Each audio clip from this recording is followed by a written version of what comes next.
आत्मीयता और बहुत सजगता से इन कविताओं को देखा है और उसकी विवेचना संक्षेप में हमारे सामने प्रस्तुत की।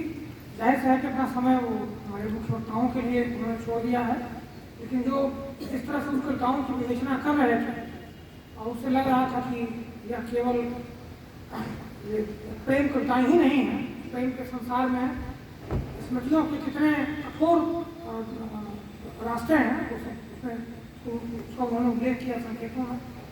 मैं इस पर और बातचीत करने के लिए, इस बातचीत को आगे बढ़ाने के लिए खास करके स्त्रियां इस संग्रह को कैसे देख रही हैं, हमारे शहर की मशहूर कथाकार और कवयित्री प्रोफेसर भूपेश मैडम से पूछ करूँगा कि वो उस पर अपनी बातचीत करेंगे।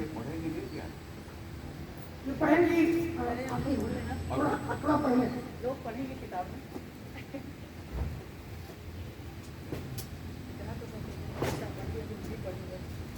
सब किताब हो जाएगी।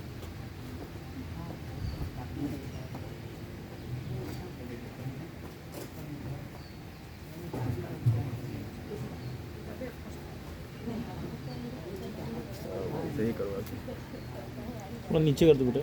संभवतः हमारे इलाहाबाद नगर में पहली बार आई अलका सरावगी जी का सबसे पहले मैं इलाहाबाद में इस नगर में स्वागत करती हूँ। हम लोग सब उनसे परिचित हैं, हम लोग उनके लेखन से परिचित हैं, उनके व्यक्तित्व के आयाम से परिचित हैं पूरी तरीके से। आज पहली बार सशरीर हम लोग उनको अपने बीच में पा रहे हैं। मैं स्वागत करती हूँ और सबसे पहले मैं आप ही को नमस्कार करती हूँ। हमारा सम्मानित मंच हमारे इसमें सुरेंद्र रागी जी, हमारे अध्यक्ष प्रोफेसर प्रणय कृष्ण जी, प्रोफेसर बसंत त्रिपाठी जी प्रकट तो बोल चुके हैं, हमारे छोटे भाई सुधारायण जी और सुरेंद्र रागी जी। और आज की धनुष्य विजयी कारण हुई आज के इस आयोजन के केंद्र में हमारी मित्र संध्या निवर्तिका जी। दरअसल इतनी बातें हो गई और इतनी कविताएं पढ़ी गई हैं और बसंत त्रिपाठी जी ने, कटर जी ने बहुत बातें कही और हमसे हमारे बाद अभी ऐसे 2 लोग हैं, 3 लोग हैं जिनको अभी बोलना है और वो सब बहुत अच्छे वक्ता हैं।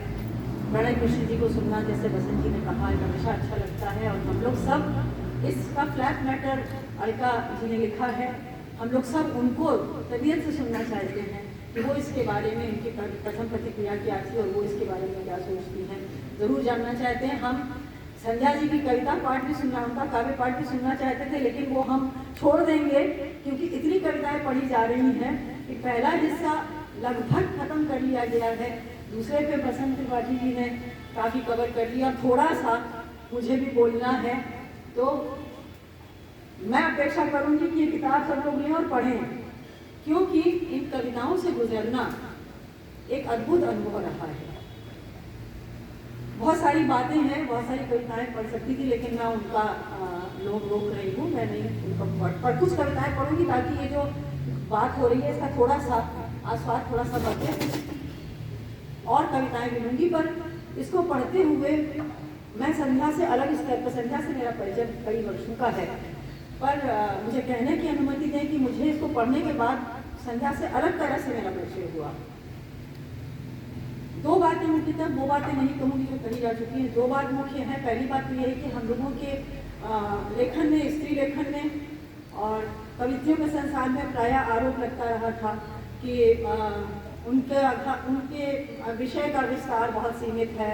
उनके मनु भंडारी पे भी आरोप लगा था, मनु भंडारी जी को भी आरोप लगा था कि ये वो है, तो उनको आरोप लगता रहा कि उनका काव्य संसार बहुत सीमित है। पर संध्या जी के इससे गुजरते हुए ये समझ में आता है कि संध्या जी का काव्य संसार बहुत विस्तृत है, उसका फलक बिल्कुल आज के जो संस्कृत समय है उसके समानांतर है। बिल्कुल जैसे ये समय हमारा बहुत संश्लिष्ट है, वैसे ही संध्या की कविताएं भी बहुत संश्लिष्ट और बहुत स्तरों पर समझने की और संवेदना की और समझ की मांग करती हैं। दूसरी बात ये है कि जिस घर की बात की जाती थी, ये कहा जाता था कि स्त्री का जो सीमा है, उसमें जो सीमा घर गृहस्थी है, इनके काव्य की स्त्री कहती है, जो बसंत जी ने भी पढ़ा था कि सबसे खूबसूरत घरों में सबसे खूबसूरत औरतों की कविता होती है, या संध्या की एक कविता है कि घर में घर ही नहीं रहेगा, जो आज के समय हम सब महसूस कर रहे हैं, घर का जो रूप बदल रहा है, जिस तरह से घर नहीं रहेगा, घर में घर जो बनाता है वो सब निकल जाएगा। वो कविता मैं नहीं पढ़ रही हूँ, मैं उसका लोग छोड़ रही हूँ, नहीं पढ़ रही हूँ, आप पढ़ें उसको कि कैसे घर से हमारे घर जा रहा है। तो वहाँ से इनकी स्त्री वहाँ से शुरुआत होती है, इनकी स्त्री वहाँ से शुरू करती है कि आज हमारा घर जा रहा है और स्त्रियों का जो स्वरूप बदल रहा है, उसके चलते बहुत कुछ बदल रहा है। उनकी कविताओं में कितने शेड्स हैं, कितने रंग हैं और कितने विषय हैं। संध्या जी के काव्य संसार में इतनी रंग है, मौसम है, नदी है, पर्यावरण है, हवा है, मिट्टी है, धरती है, माँ है, बच्चे हैं, युवाओं को दिए जाने वाले संदेश हैं। आने वाले समय में युवाओं को संबोधित करके वो कहती हैं कि क्या क्या बचा के रखना है। तो सारी बातें हैं, शुभेच्छा है, अवसाद है, तो उम्मीद भी है। और बहुत ही ताजुब की बात है कि इनके लेखन में, इनकी कविताओं में उलटबासियाँ बहुत हैं, जैसे बर्फ में गर्मी, जैसे मौन में संवाद, इस तरह की उलटबासियाँ जगह जगह मिलती हैं। मैंने नोटेशन लिए थे लेकिन मैं नहीं पढ़ रही हूँ उसको। पर सबसे ज़्यादा जो मैं पढ़कर चकी थी, और बसंत भाई ने ठीक ही कहा है कि पहला हिस्से पे दूसरा वाला हिस्सा बहुत भारी पड़ता है, क्योंकि प्रेम की ऐसी अनुभूति, प्रेम के बहुत ही करुणा विगलित, बहुत ही रोमानी, बहुत सारी कविताएं हम लोग पढ़ते रहे हैं। पर वो कविताएं, उन सब कविताओं से यहाँ पे जिस प्रेम का जो रूप आया है वो बहुत अधुनातन है। हम ये कह सकते हैं कि आज के समय की स्त्री जो बॉर्डर पे है, कुछ पुराना है जो छोड़ा नहीं है और नया है जो ग्रहण कर रही है, दोनों के थ्रेशोल्ड पे खड़ी हुई औरत कैसे सोचती है और उसके सामने भावनाओं की क्या आवाजाही है, कैसी दुविधाएं हैं, वो सब उस दूसरे खंड में इतना चमत्कृत करता है। प्रेम का पूरा जो कहा गया है कि महाकाव्य है। आप आदि से पहली कविता से अंत तक प्रेम में डूबी एक स्त्री की या प्रेम की एक पूरी प्रक्रिया का स्टेप बाय स्टेप आप आख्यान पढ़ सकते हैं। मिलना, प्रेम में एक लय हो जाना, शरीर का स्पंदन। मुझे याद आता है जब वो रंगों की बात करती हैं, लाली मेरे लाल की याद आती है कि प्रेम में ये भी होता है कि लाली मेरे लाल की जिस देखो तित्ताल, तो उनके रंग वैसे ही हैं उनकी कविता में, प्रेम में।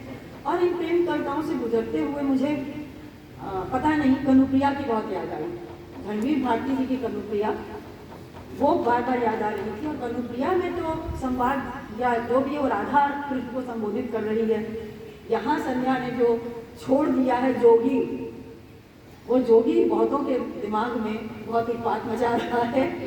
लेकिन मैं समझती हूँ कि ये जोगी किसी भी समय कोई कुछ भी हो सकता है।